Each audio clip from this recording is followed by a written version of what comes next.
This is not a podcast about being broken, although you may have been. This is a podcast about strength for women who find themselves in difficult relationships, including that sometimes difficult one with yourself. We'll look at your relationship through a lens of psychology, faith, and a little dash of my own kind of feminism. We're not fixing them, we're fixing you, and that changes everything. Welcome to Stronger in the Difficult Places. Save yourself, heal your relationships. Listen in. Hey there, welcome to Stronger in the Difficult Places. I'm your host, Dr. Zoe, and I'm so glad that you're here today. Today's topic is setting your relationship up for success in 2024. For those of you that have been following my podcast, you know that I had a divorce in 2023, and as a result, my life has changed. We all got through 2023, probably a little trail weary, but we all got through, and it's good. But change is still change. I'm not sad to see 2023 go away into the past, but I still value the lessons learned and the strength that I gained in 2023, and I hope that you can say the same thing about this past year as well, no matter what it held for you. Now, before I dive into the topic of setting your relationship up for success in 2024, and in lieu of my win and fail this week, I want to share my word of the year, and I want to encourage you to create your own one as well.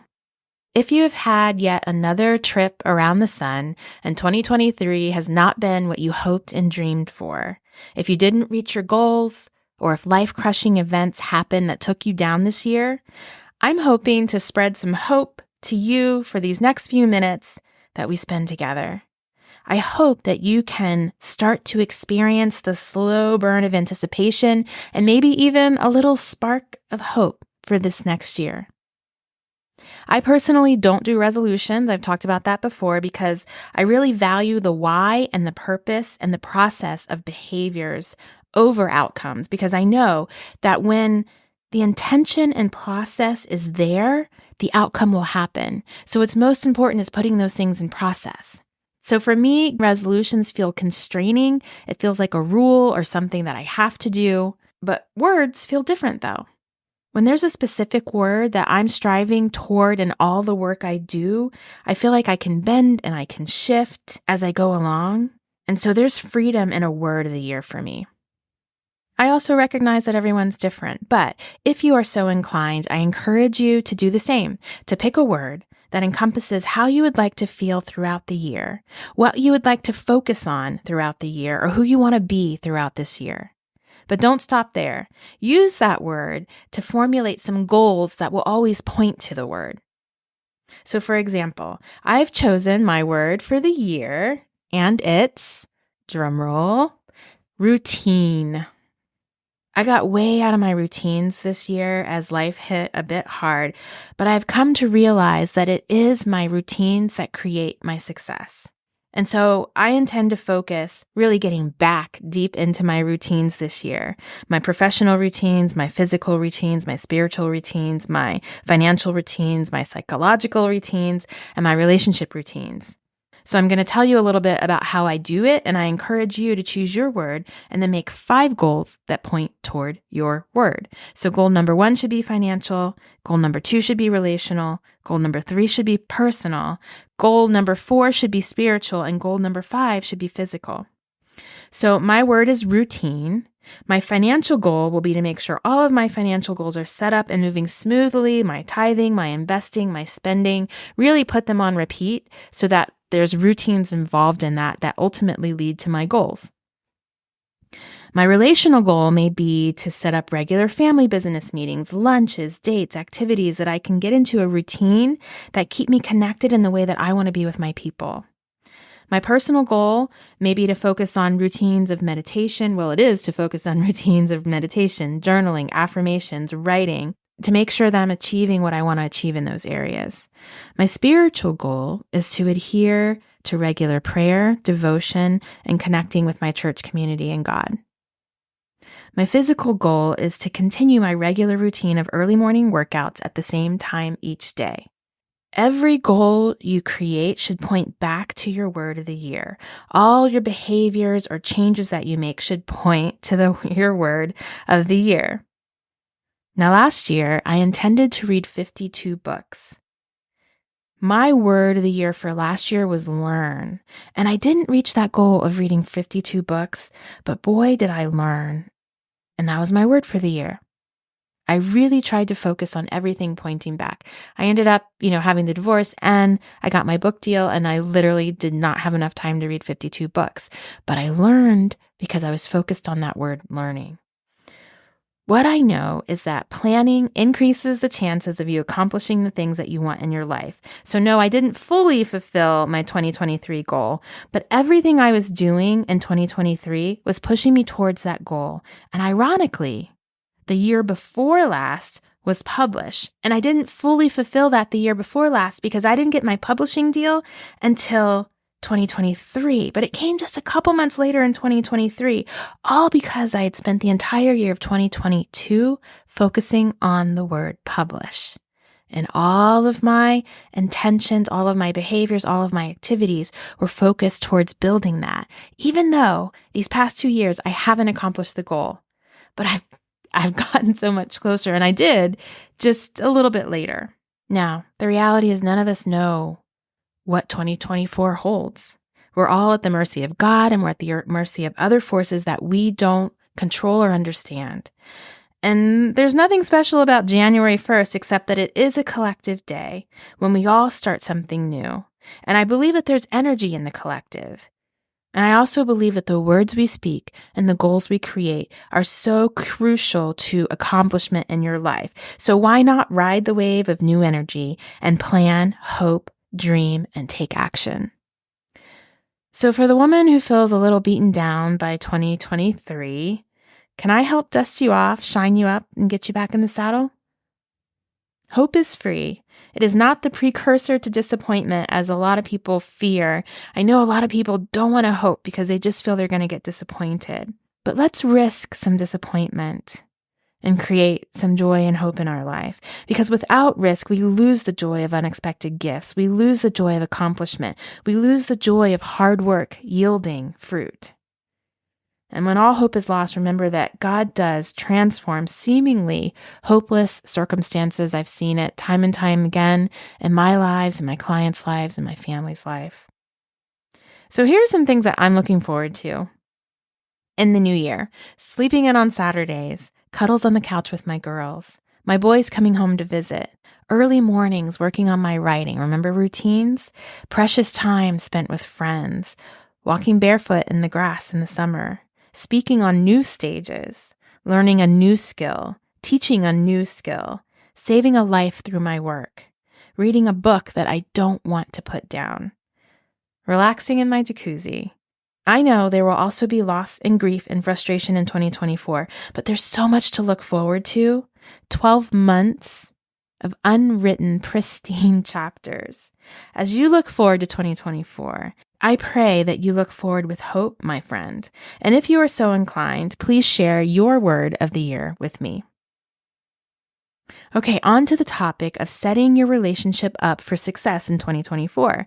Now, this is very much related to what I just talked about personally, creating a word for the year. So we often spend so much time on personal goals, and you guys know I'm all about self because I know that caring for self allows you to care better for others. And so we create affirmations, we create words of the year. But what about your relationship? Are you taking time to take into account where your relationship is here and how you want it to look in 2024? Your marriage is a living, breathing entity of itself. I understand it is not a human being, it is a separate entity, but it actually does have life.